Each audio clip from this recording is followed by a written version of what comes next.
This war veteran is out on a mission when he gets caught in an elaborate and deadly conspiracy. He is alone in a foreign country. He escaped by hiding in a sewer at a dangerous moment. It wasn't until the enemy was far away, only after the enemy was gone, did he carefully crawl out.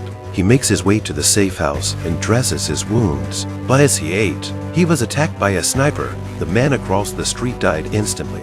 James quickly turned off the lights. Then he lit a candle and turned on the gas can. Then he escaped through a second-story window. There was a violent explosion as the enemy burst into the house. James was a Marine. He had a crushed knee fracture that would not heal.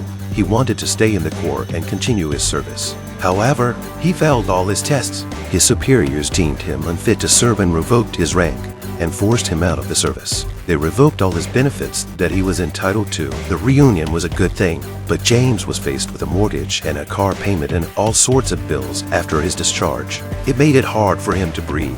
If James didn't just get a job soon, they wouldn't even be able to afford to eat. James had heard that his comrade Mike was doing well after his discharge. He learns that Mike is now a mercenary, so he specializes in doing untoward work for others. James was introduced to the boss by Mike. He came at the right time. The boss has a secret mission right now. James can get a big commission if he completes the task as requested. James was in desperate need of money, so he said yes without even thinking about it. When he arrived in Berlin, Germany, Brian, his contact, asked him to spy on a virology professor named Salim. The professor is said to be a terrorist. The flu virus he's creating is potentially dangerous to humans. James' mission was to spy on the professor 24/7. His surveillance hours range from day to night. He spies from the lab to his home. Salim spends most of his time with his family. This day he overhears Salim's phone calls. Salim seems to have sensed that someone is following him. At night, a worried Salim sits in the doorway smoking a cigarette. He suddenly gets up and looks at the place where James is hiding. James was surprised. Had he been discovered by Salim? Luckily, it was a false alarm. James was relieved. After dawn, he received the evacuation message, so James immediately took his equipment to the safe house to rest. Not long after that, Mike and others also came here to join him. According to the information we have so far, the research institute is focused on the pathogenic flu virus. Once the virus spreads, the consequences are unthinkable, and the lab also has close contact with some Al-Qaeda. The raid team's priority is to destroy the lab as soon as possible. Mike had a battle plan and an evacuation route planned in advance. When the team arrived at the destination, they first took control of the security guards at the entrance. Then they used the guards' fingerprints to open the lab door. The three men quickly stormed into the lab and captured Professor Salim and got all the research data from his computer. That's when Mike received the news. The Berlin police are on their way. He grabbed the data and quickly evacuated. James stays behind to take the lead. He injects Professor Salim with anesthetic and then douses him with alcohol. No matter how much he begged for mercy, he didn't care. Salim soon passed out under the effects of the anesthetic. James then faked the scene as a short-circuit fire and burned Professor Salim to death. Just as the men were evacuating as planned, the police arrived in time to block their way. The three of them retreated and engaged in a gun battle with the police. During the battle, one of the teammates was killed on the spot. Mike was also hit by a bullet in the thigh and could not move. At that moment, the police came to support them and blocked their retreat. Rian was attacked from both sides. She was soon arrested by the police. James shot Rian to prevent her from betraying them, so he shot Rian according to the rules. Due to the heavy police firepower, James was afraid to continue the fight. He picked up the injured Mike and headed for the woods. The police followed him and started a carpet search. Luckily, there was a small river nearby. The two swam to the other side and went into a dark sewer to escape. They escaped the police, so James immediately took out the bullet and dressed Mike's wound. Then James began to draw his own blood from Mike's blood transfusion. Mike's condition improved after a night's rest, but James had a recurrence of the old injury, so he could not stand and walk. So he told Mike to go back to the hotel to prepare for the aftermath. He had to stay and rest for the day. James took a few painkillers and rested for another night. His injuries finally improved. He left the sewers and disguised himself with mud. That's when the sound of gunshots suddenly came from the woods. James was immediately alerted. He slowly crawled toward the sound of the shot. He could see his young self collecting bullet casings in the woods. The next moment, he heard his father calling his name. It was as if his father was showing him the way. James followed his father's back. Sure enough, He found a car in the woods. There was water and food and some clean clothes in the car.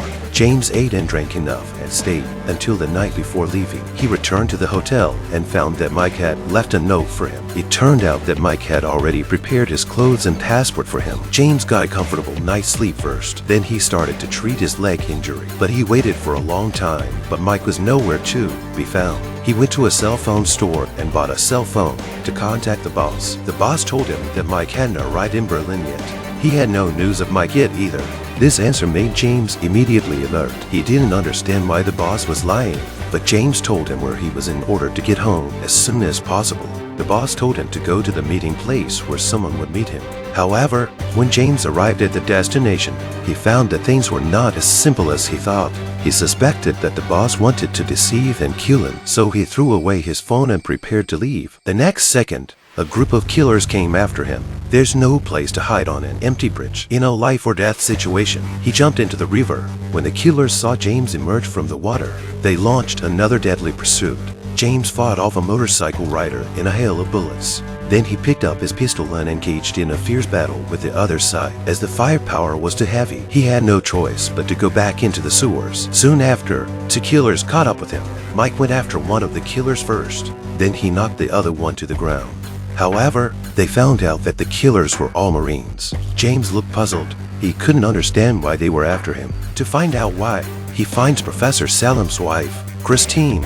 Christine understands that her son's life is in danger. She had to hand over Professor Salem's backup information. Then James used his Marine identity to get into the safe house. In the dead of night, he opened Professor Salem's tablet. It turns out that Professor Salem had anticipated his own death, so he made a backup of his research data. He had successfully developed a vaccine for H5N1. These vaccines can save the lives of countless people. James could not help but shed tears when he saw this. He felt guilty that he had killed the wrong person. He thought he would be safe in the safe house, but he was having dinner. The man across the street was shot and killed. James quickly turned off the lights. Then he lit a candle and turned on the gas tank. Then he jumped out of the second floor window. The killer rushed into the house when there was a violent explosion. James escaped death. He used a fake passport to buy a ticket and set off for home. When he got home, the first thing he did was find Mike and ask him about the situation. James asked why he was being hunted in a foreign country, but Mike was able to escape unharmed. It turned out that some leaders had learned that Professor Salem had developed a vaccine and wanted to take the research for themselves, so they could produce the vaccine and make a huge profit. So the contractor led the mercenaries to seize the information, and the boss behind the scenes do not want outsiders to know these scandals. So he sent his men to kill James. After his death, his family will get a compensation of $4 million. James was furious to hear this. He risked his life to save Mike in danger, but Mike treated his savior like this. James was so angry that he wanted to kill him with one shot, but he was concerned about years of brotherhood and could not bear it. Finally, Mike and James's persuasion finally came to his senses. The two decided to join forces to kill the boss to save the people. They drove to the boss's estate. When the people are not prepared, Mike suddenly killed the guard at the entrance. Then he kept shooting to attract the boss's attention. Unexpectedly in the battle, he used 2 shots in a row and fell down. Under Mike's cover, James sneaked into the boss's room from behind. After killing 2 of his men, he met the boss on the road. He did not hesitate to raise his gun to send the boss to hell. James also lost his breath on the way home due to his injuries. Before he died, he entrusted his wife and children to Mike's care.